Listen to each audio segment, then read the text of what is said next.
In the early 1900s, deep in the French Alps, there was a forgotten valley, lifeless, dry, and wind-beaten. Nothing grew. Villages had been abandoned. People called it cursed. The wind howled through empty houses, and the soil cracked beneath the weight of silence. But in this dead land lived a shepherd.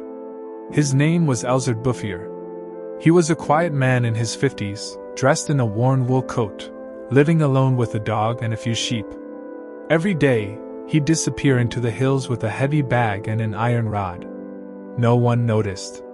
No one asked? One day, a traveler passed through and stayed the night. Curious about the shepherd's routine, he followed him the next morning. What he saw was strange.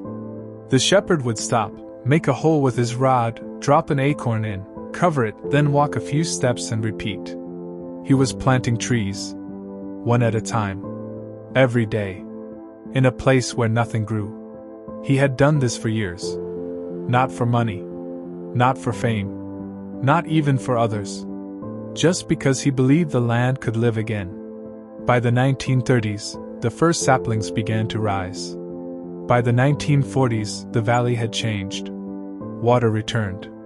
Springs that had vanished began to flow again. Birds came back. Deer wandered through the young forest. Villages, once abandoned, came back to life. Children played under trees that didn't exist a decade earlier. The government sent a team, calling it a miracle of nature.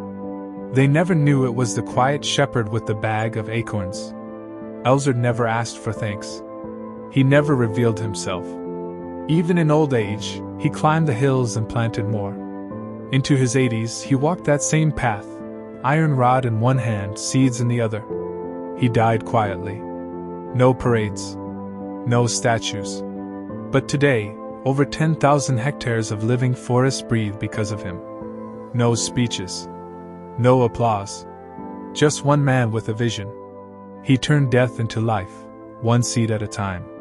And the world never saw him do it. If you feel small, if you feel powerless, if you think change is out of reach, remember the man who planted a forest alone. Because great change doesn't begin with noise. It begins with quiet, stubborn belief.